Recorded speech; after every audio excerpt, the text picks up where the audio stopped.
안녕하세요. 닥터심입니다. 자, 오늘은 제가 피라맥스 임상 3상 식약처에 변경 신청한 것, 어떤 일이 있고 정확히 변경이 된 건지, 그 다음에 중앙약심에서 무슨 일을 했고, 여러분은 또 어떻게 대처하는 게 좋을지, 우리 전 국민, 우리 인류를 위해서 어떻게 하는 게 좋을지 생각을 해보겠습니다. 굉장히 중요한 시간이고요. 제가 중앙약심위의 이 영상의 목적은 중앙약심위가 얼마나 잘못을 했는지, 얼마나 틀렸는지를 지적을 하는 영상입니다. 그렇기 때문에 이걸 보신 여러분이 먼저 중앙약심위 위원들보다 더 똑똑해져야 돼요. 더 전문가가 돼야 됩니다. 닥터심이 바로 정보를 쫘르륵 공개를 해서 그렇게 만들어 드리겠습니다. 자, 그 신풍제약에서 이번에 공시를 했는지 보겠습니다. 지속적 회복에 대한 유효성 평가를 추가하고 증상 소실을 포함하여 임상 징후 증상의 기간 및 중증도 개선에 관한 평가 변수를 추가 반영했다. 왜?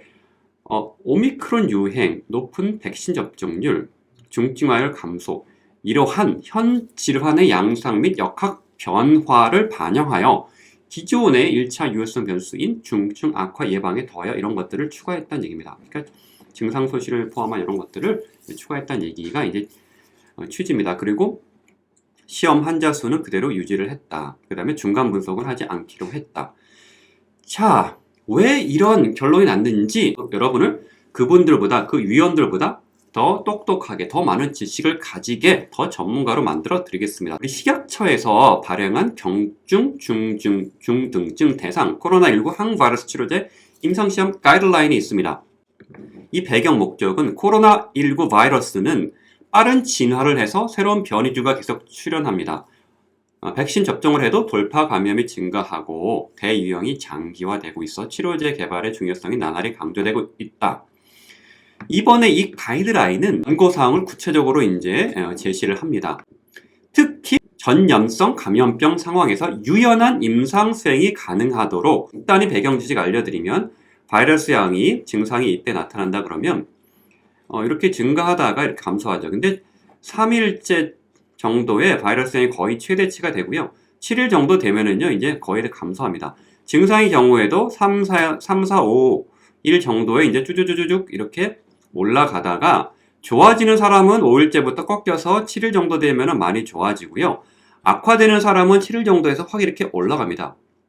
자, 그래서 아마 신풍제약에서 3일하고 7일을 이렇게 중요하게 생각한 것이 이러한 임상 양상 때문일 거예요.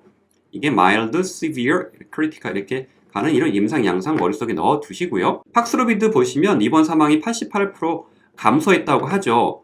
그러나 여러분 2022년 6월 23일 날 나왔어요. 목요일 11시에 나왔네요. 이것도 질병관리청에서 나온 보도자료입니다. 제가 이거를 민원을 넣어서 이 자료를 받은 거야, 여러분. 저번에 제가 민원 넣었다고 말씀드렸죠. 코로나19 치료제 팍스로비드 중증 예방 효과 분석 얼마? 중증화 위험도 58% 감소, 사망 위험도 46% 감소. 58%, 46%입니다. 88% 아니에요. 잘못된 정보입니다. 잘못된 정보예요. 잘못된 정보입니다. 그래서 이거 제가 나중에 뭐 여러 가지 분석이 점점 더 떨어져가지고 이제 30-40% 정도까지 계속 떨어지고 있다라고 말씀드렸잖아요. 그래서 팍스로비드 항바이러스 효과, 중증 예방 효과 이거밖에 안 됩니다. 40-50% 정도밖에 명확히 말씀드립니다. 이 중에 레키노라주, 셀트리오 나온 거죠. 단클론 항체 의약품으로 바이러스의 인간 석주세포 수용체에 부착하는 바이러스 스파이크 단백질에 결합하여 바이러스 유입 복제를 억제하는 작용, 좀 그렇게 한답니다. 그런데 오미크론 변이주에 대한 효능이 낮아 신규 공급이 중단됐다. 이거 닥터심이 다 예전에 이거를 중앙약심에서 승인할 때부터 이거는 1차 유효성 변수조차 제대로 만족을 못했다. 이거는 이런 식으로 승인해봐야 의미가 없다. 제대로 된 효과 입증을 임상시험에서 못했다라고 분명히 말씀을 드렸죠. 여러 번. 전국에서 아마 저밖에 없죠. 여러분 아시죠? 그 당시에 다 찬양했지만 이렇게 됐잖아요. 결국 이렇게 몇 번 말씀드리죠. 그렇습니다. 이게 이제 회사의 윤리도 연관이 있어요. 제가 몇 번 말씀드렸죠. 이걸로 그 당시에 무슨 코로나19가 종식될 것처럼 이렇게 언론에 말씀드렸는데 이거는 나중에 해명을 하셔야 됩니다. 사과를 하시든지. 유효성 평가 시 고려사항 보시면 코로나19의 경우 중증으로 질환 악화 시 사망까지 이를 수 있다. 여러분 코로나19 없어진 거 아니고요. 여전히 약화됐다고 해서 사망이 안 되는 거 아니고요. 중증 갈 수 있습니다. 여전히 그 정도가 약화됐을 뿐이죠. 아무튼 그래서 경증 및 중등증 환자 대상 확증 임상에서 원칙적으로는요.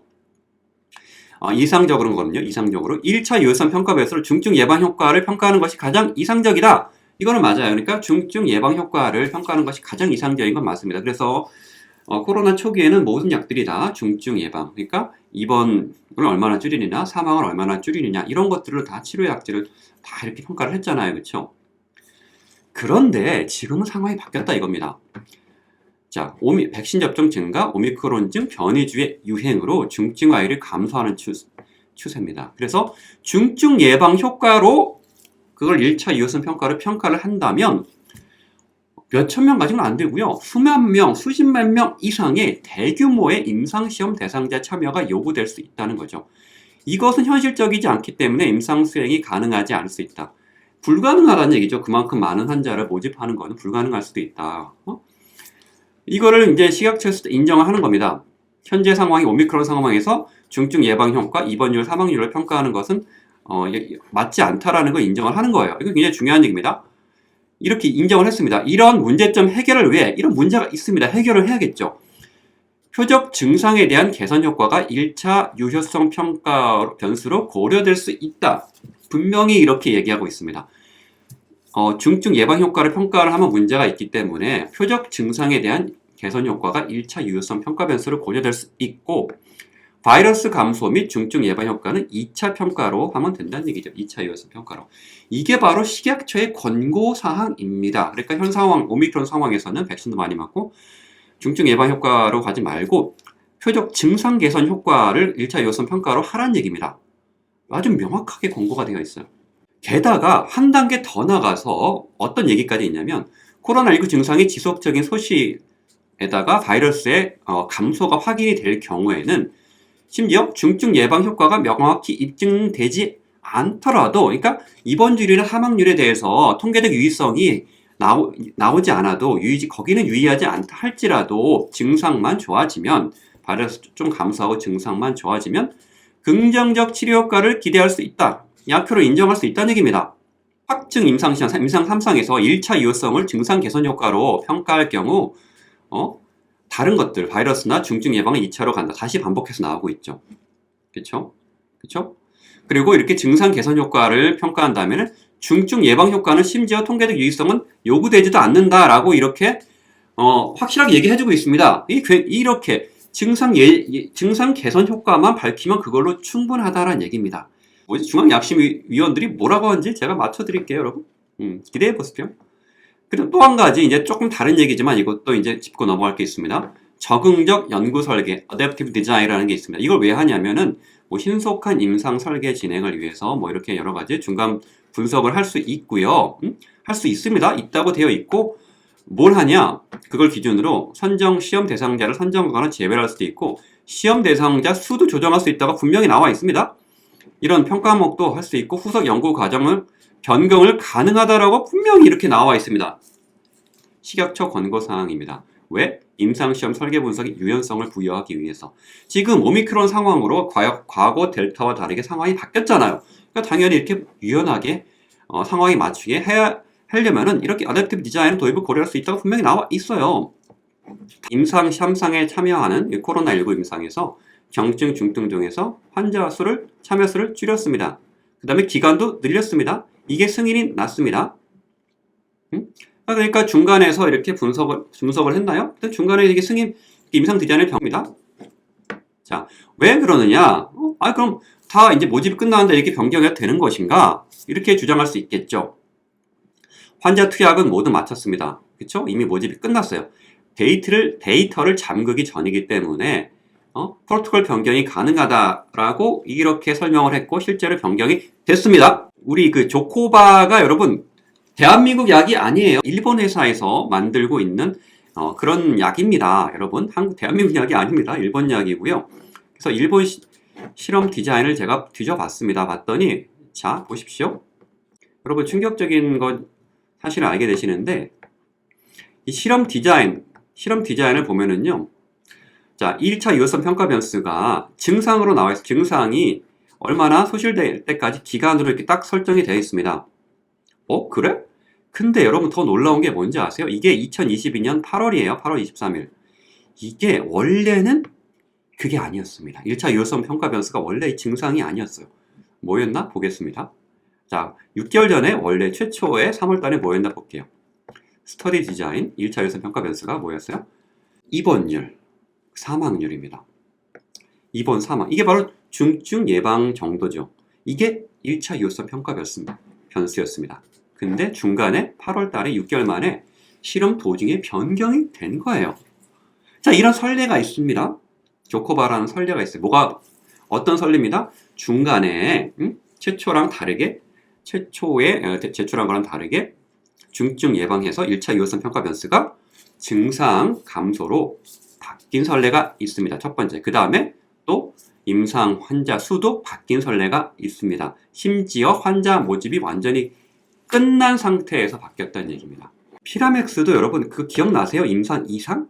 임상 이상에서 환자 수가 110명으로 중간에 바뀐 거 기억나세요? 110명으로? 원래는 아니었어요. 원래 몇 명이었냐고요, 여러분? 임상 디자인 보시면 76명이었습니다. 국내에서 중간에 환자 수 변경을 승인을 한 겁니다. 했어요. 이런 선례가 있어요. 선례가 있습니다. 피라맥스가 무작위 배정 5일 이내로 이런 식으로 뭐 이렇게 되잖아요. 이거 조코바도 마찬가지입니다, 여러분. 이것 때문에 뭐 변경을 못할 이유가 있는 거 아닙니다. 조코바도 똑같아요. 그 스터디 디자인 자체가 5일 이내입니다. before randomization. 이거 똑같이 5일 이내입니다. 똑같이 5일 이내, within 5 days. 이것 때문에 시비 걸 게 없죠. 똑같아요. 자, 한 가지만 더 알려드리면, 제가 보시면, 자, WHO Clinical Progress Scale 이게 뭐냐면, 보시면, 증상에서 증상이 없다, 어느 정도 있다, 심하다, 이렇게 3단계로 나눠 있습니다. 2단계가 아닙니다. 있다, 없다가 아니에요. 자, 이 정도 배경 지식, 이제 충분히 들어가셨죠? 승인에 대한 선례들을 쭉 살펴봤습니다. 이제 드디어 약심위에 대한 회의록을 보겠습니다. 2020년 2월에 열렸습니다. 자, 여기서 뭐라고 나왔느냐? 증상 개선 효과는 2차 평가로만 되고 1차로는 되지 않는다. 왜? 궁금하죠? 그 다음에 중간 수행 분석도 안 된다. 왜? 자, 근거가 뭔지 궁금하죠? 누가 참석했느냐? 자, 읽어드릴게요. 강승원님, 김동욱님, 장인재님, 정경혜님, 양세훈님, 정치영님, 그 다음에 강철희님, 김선비님, 김성원님, 식약처에선 박윤주님, 왕소영님, 김미진님, 주혜진님, 김문신님, 정지원님, 그리고 나머지 박영성님, 오인재님, 이승용님, 주은정님은 불참했습니다. 시험 대상자 수 모집이 거의 완료가 된 상황에서 조코바랑 거의 비슷합니다. 중간 분석이 가능한지 1차 유효성 평가 변수를 바꿀 경우 효과 여부가 달리 해설 개연성이 있는데 어떤 식으로 있는지를 얘기를 해야겠죠? 있는데라고 이렇게 먼저 단정을 지어버리면 안 되는 거죠. 그렇죠? 아무튼 변경하고자 하는 1차 평가는 온색까지 증상소실까지 시간이다. 좋습니다. 식약처에서는 증상소실은 투여 첫날부터 증상소실이 되는데 소요된 기간을 평가하게 된다라고 이렇게 설명을 합니다. 그랬더니 이 똥만이지 땡치인지 이분이 뭐라고 했는지 볼게요. 자, 1차 평가 변수가 증상 반영 어린이를 선택하는 기준이 다르지 않을까? 이게 뭔 소리일까요? 또 얘기를 하는데 이 대상자 모집이 끝난 시점에 영향을 미치는지 궁금하다. 그냥 물음표예요. 그냥 자기는 모르겠다. 두 번째 땡치리 분이 후향적 연구라 이런 식으로 본 적이 없대. 본 적이 없다 그러니까 식약처에서 뭐라고 하냐면 대상자 모집은 끝났지만 분석은 수행하지 않았다. 조코바랑 똑같은 얘기죠. 똑같은 상황이에요. 만약 중간 분석이 허용된다면 결과에 따라서 추가 모집도 가능하다 얘기하고 있죠. 현재 임상이 종료된 상황은 아니다. 그러니까 이 땡치리가 궁금해하는 거에서 설명을 하죠. 근데 땡치리가 왜 그런 경우를 본 적이 없냐 하면은요, 코로나처럼 질환 양상이 급변하는 경우가 많지 않기 때문에 이렇다라고 설명을 하고 있습니다. 그리고 국가 차원에서 의무적으로 백신 접종을 실시하고 오미크론 같이 변이주가 지속적으로 발생하면서 코로나 초기와 달리 중증 화율이 감소함에 따라 중증 예방 효과가 평가가 현실적으로 실효성이 낮아졌다라고 이렇게 다시 설명을 해주고 있어요. 식약처에서. 그러다 보니 후발 업체는 증상 개선을 평가하는 방향으로 임상 실험을 진행하고 있다라고까지 이렇게 정확히 지적을 해주고 있습니다. 그리고 이 자, 땡치리가 모르는 그런 경우 본 적 없다. 제가 아까 조코바에서 중간에 중증 예방 효과를 증상으로 바꾼 이런 케이스가 있다는 걸 보여줬죠. 1차 평가 변수를 대상자 모집이 거의 다 완료된 상황에서 변경한 케이스를 보여줬잖아요. 그쵸? 일본에서 한 경우, 그쵸? 자, 땡치리의 무식함을 지금 얘기하고 있습니다. 이렇게 기본적인 지식도 모르는 사람이 중앙 약심위원으로 앉아있는 게 저는 매우 개탄스러운 현실입니다. 대한민국에서 이러면 안 되죠. 동임상 시험은 코로나 초기 시작했는데, 자, 피라맥스에 대해서 코로나 초기 시작됐기 때문에 3상 임상시험 기간이 길어짐에 따라 질병 양상도 바뀌고 최근 진행하는 임상시험에서 증상 개선을 평가함을 고려하여 유효성 평가 변수 변경을 신청한 상황입니다. 그러니까 현재 오미크론 상황을 반영하고 한 아주 적절한 신청이라는 얘기죠. 현재 상황에 맞게 제대로 정확히 약효를 평가할 수 있는 정확한 이런 변경 신청이었다는 얘기입니다. 이걸 식약처에서 친절히 설명을 해주고 있습니다. 위원들한테. 심지어 기존에 이렇게 똑같이 변경한 선례까지 있다라고 얘기하고 저도 이제 정확히 데이터까지 다 보여드렸잖아요. 그랬는데 이 땡치리 똥반이 위원들이 뭐라고 하는지 볼게요. 여전히 못 알아듣고 있습니다. 이렇게까지 자세히 설명했는데 계획서에는 7일까지 중간 어쩌고저쩌고 조사하나 계획서에는 7일까지 거의 매일 조사한다라고 이렇게 인정을 합니다. 인정을 해요. 7일 이후에는 일주일관계 평가하고 있다. 만약 일주일 내에 코로나 증상이 다 소실되게 된다면 신빙성이 있을 것 같다고 또 인정을 해요. 그럼 일주일 내로 다 소실되면 될 거 아니야? 뭐가 문제입니까? 그쵸? 아무 문제 없습니다. 만약에 약효가 3일 혹은 7일 안에 엄청난 효과를 보이면 어떡할 거야? 그럼 인정을 하겠다는 얘기잖아요. 그쵸? 근데 이분들은 뭐냐? 일주일 이후에 수집된 자료는 후향적으로 조사는 왜곡될 가능성이 있다. 아니 그거를 왜 지금 미리 결과가 나오지도 않았는데 걱정을 하시냐고요. 뭐 다른 약물들이 뭐 8일, 10일 이렇게 뭐 하루 일주 이후까지 이렇게 효과가 넘어가야 되는 건다고 해서 피라미드도 꼭 그럴 거라고 볼 수 있냐고요. 그걸 왜 미리 걱정을 해? 그런 거는 신풍제에게 걱정을 할 일이고 그런 것까지 미리 걱정할 필요는 없고요. 지금 이 상황에 논의될 거는 과연 증상 개선 효과를 1차 유효성 평가를 평가하는 게 맞나 틀리냐 거기에만 얘기를 하면 되는 겁니다. 근데 제가 말씀드렸죠? 거기에 대한 논의를 안 하고 엉뚱한 얘기하고 있어요. 왜 이걸 왜 하냐고요? 자, 중간 분석 이후 회사에서 원하는 결과가 나오지 않아 예술 덜리는 변경을 진행할 경우 통계적 유효성이 주장할 가능성이 왜곡될 가능성이 있다. 그래. 그럼 그거는 뭐 그러면은 그때 가서 왜곡이다 아니다 뭐 이렇게 하는 거고 이거를 왜곡을 막으려고 외부 자문위원회 뭐 이런 사람들이 있어요. 뒤에 나오죠. IDMC 이런 애들이 이중 앵검을 계속 진행을 해요. 그 다음에 뭐 환자 수만 늘릴 수가 있는 거예요. 뭐 중간 변수 그게 불안하면 중간 분석은 생략하되 환자 수, 그러니까 모집자 수만 늘릴 수도 있는 거고요. 아무튼 그렇습니다. 이 IDMC라는 데에서 시험 대상자 수 증가 관련을 공고를 했대요. 이미 공고를 했대. 그럼 증가시키면 되는 거 아니야? 근데 왜 이렇게 공고했냐 볼게요. 임상약 효과가 무익한 것은 아니나 중증 발생 사례가 적은 점을 감안시 검정력이 약하다는 것으로 평가됩니다. 그러니까 이게 무슨 뜻이냐? 아까 똑같은 얘기입니다. 현재 오미크론 상황에서 중증 환자 자체가 많이 줄었기 때문에 비록 1,500명을 모집하더라도 그 중에서 중증이 만약에 몇 명 안 된다면은 뭐 실험군이건 대조군이건 실제로 뭐 중증이 뭐 30명, 뭐 20명밖에 안 됐다고 쳐봐요. 그럼 그거 자체가 검정력이 너무 약하다는 거죠. 그것만으로 평가를 할 수 없다는 얘기야. 그래서 수십만 명을 모집을 해야 되는데 그거는 현실적으로 불가능할 수 있다는 얘기죠. 그래서 어쨌든 그런 의미에서 임상시험자 수 자체를 1차 유효성 평가를 그대로 두자면은 증가를 하라고 공고를 한 거예요. 그런 의미입니다. 어쨌든 간에. 또 정확히 얘기해 주죠. 대상자 수를 엄청나게 늘리는 것 자체가 현실성이 없다면 그럼 어떻게 되는가? 이제 이 위원이 이제 똑바로 얘기를 하고 있습니다. 통계 분석 측면에서 2차 평가 항목의 결과를 근거로 유효성에 대한 긍정적인 평가가 가능할까요? 2차 평가 항목에 거기 증상이 들어있잖아요. 그랬더니 똥마리가 쓱 튀어나왔어요. 2차 평가는 2차 평가 변수로만 의미가 있습니다. 그거 아닙니다. 2차 평가 변수는 2차 평가 변수로만 의미가 있습니다. 딱 잘라 얘기하죠. 야, 왜 이렇게 잘라 얘기를 할까요, 여러분? 혹시라도 2차 평가 변수에서라, 그러니까 증상 개선 효과에서 통계적 유의성이 나와서 좋은 평가를 받을까봐, 약이 승인될까봐 굉장히 걱정하는 듯한 뉘앙스로 저는 느껴집니다. 아닐 수도 있습니다. 아닐 수도 있어요. 저는 그렇게 그런 뉘앙스로 너무 딱 잘라 얘기합니다. 거기에 대한 어떤 토론도 안 하고, 그쵸? 좋습니다. 물론 이분의 진짜 생각은 제가 모릅니다. 아무튼. 자, 그리고 표본 크기를 늘리는 것이 사전에 승인된 것인가 누가 질문을 해요. 그게 정확히 기술은 안 되겠다고 하니까 또 이게 땡치리 위원이 뭐라 그러냐면은 IDMC 얘가 표본 크기 증가를 권고한 것은 본연의 역할을 벗어난다라고 생각을 해요. 제가 보여드렸죠.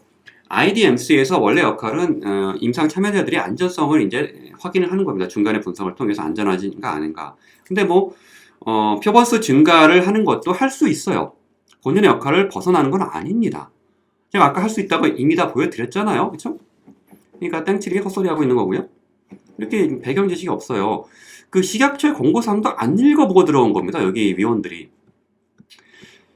그리고 또 여기 나오죠. 무엇을 변경할지 사전에 전형적으로 계획이 되어 있는 상황에서 임상시험 계획서에 해당 내용을 담고 있어야 된다라고 얘기를 해요. 중간에 변경이 안 된다는 얘기인데 된다고 제가 얘기했잖아요. 그쵸? 아까 보여드렸죠. 그 다음에 이 똥마리가 또 나왔어요. 부연 설명하라고 또 나왔어. 뭐냐? 1차 평가 변수인 증상평가 경우 객관성 확보가 어렵고 굉장히 모호한 게 많다. 아니 다른 제약회사 다 이걸로 바꾸고 있고 식약처에서도 이걸로 바꾸라고 권고하고 있는데 왜 똥만이 당신만 이게 아니라고 얘기를 하냐고. 어이가 없죠. 수천 명의 학자들이 다 이걸 맞다고 얘기하는데 현 오미크론 상황에서 이게 1차 유효성 변수가 맞다고 얘기하고 있잖아. 그죠?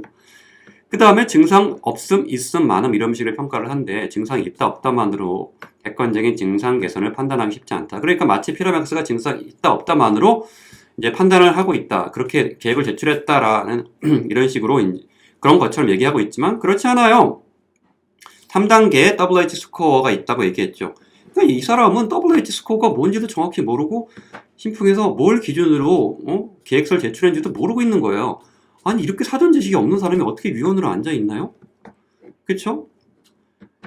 황당하죠 여러분. 여기까지 쭉 읽어보니까 여러분이 제가 이분들보다 똑똑하게 처음에 만들어 드렸잖아요. 모든 배경 지식을 다 드렸고 식약처 권고사항 그 다음에 다른 제약회사들의 선례들 다 보여드렸고 심지어 피라맥스의 임상수도 중간에 변경됐다는 선례까지 다 보여드렸잖아요. 근데 여기다 그런 선례가 없다. 그러면 안 된다. 이런 헛소리들을 하고 있죠. 아무 근거가 없습니다. 이 6인의 똥치리 땡마늘 포함해서 이 중앙약심이 6인의 판단, 발언의 근거에 아무런 근거가 없고요. 아무런 근거가 없고 선례랑 반대대로 얘기를 하고 있고 식약처 권고사항도 반대라고 얘기를 하고 있습니다. 아니 전부 다 거짓말이고 전부 틀린 얘기죠. 그랬더니 전부 다 반대로 해가지고 부정적 의견을 주셨습니다. 끝나버렸어요. 이렇게. 그래서 1차 유효성 평가 변수를 이제 증상으로 바꿀 수 없다라고 하고 2차 평가로는 가능하다 이렇게 나오고 그 다음에 이제 중간 분석도 안 되고 환자 수 증가도 안 되고 이렇게 결론을 내버렸어. 황당하지 않습니까? 이게 대한민국 중앙약사심의위원회의 수준이고 정말 개탄스러워요. 일본, 옆 나라 일본도 이렇게 안 하고 있습니다. 똑같은 상황에서 여러분 다 보여드렸잖아요. 개탄스럽습니다. 그래서 저는 이제 이거는 국민들이 가만히 있으면 안 되고 신풍이 가만히 있으면은 이거는 인류에 대한 대한민국 국민들에 대한 의무를 저버린 거예요. 네. 이거 이렇게 하면 안 되고요. 당연히 할 수 있는 청와대나 대통령실에 민원을 넣거나 아니면 다른 곳에 민원을 넣고 이거는 이런 식으로 하면 안 된다. 제가 충분히 보여드렸잖아요. 왜 이게 틀렸는다. 중앙약심위가 왜 헛소리 했는지, 왜 판단이 틀렸는지, 왜 1차 유효성 평가 변수로 증상 개선으로 바꿔야 되는지 거기에 대한 근거까지 선례까지 다 말씀드렸잖아요. 그걸 근거로 이제 이거는 가만히 있으면 안 된다. 민원을 넣든지 필요하면 소송을 하든지 그런 적극적으로 하고 저는 이거는 정부에서도 이제 다른 부처 윤석열 대통령님께서 직접 나서 주시던지 지금 대통령실에 바란다. 이게 이제 새로운 정권에 바라는 1위가 피라맥스의 긴급 승인이었습니다. 여러분 다들 기억하시죠? 10,000명 이상의 사람들이 동참을 했습니다. 근데 이거를 대통령실에서 가만히 손 놓고 보면 안 된다고 생각을 해요. 이거는 국민의 이제 소망입니다. 이거는 그래서 정확히 제대로 된 검증을 받게 도와주셔야 돼요. 근데 이런 식으로는 제대로 약을 검증을 할 수 있습니까?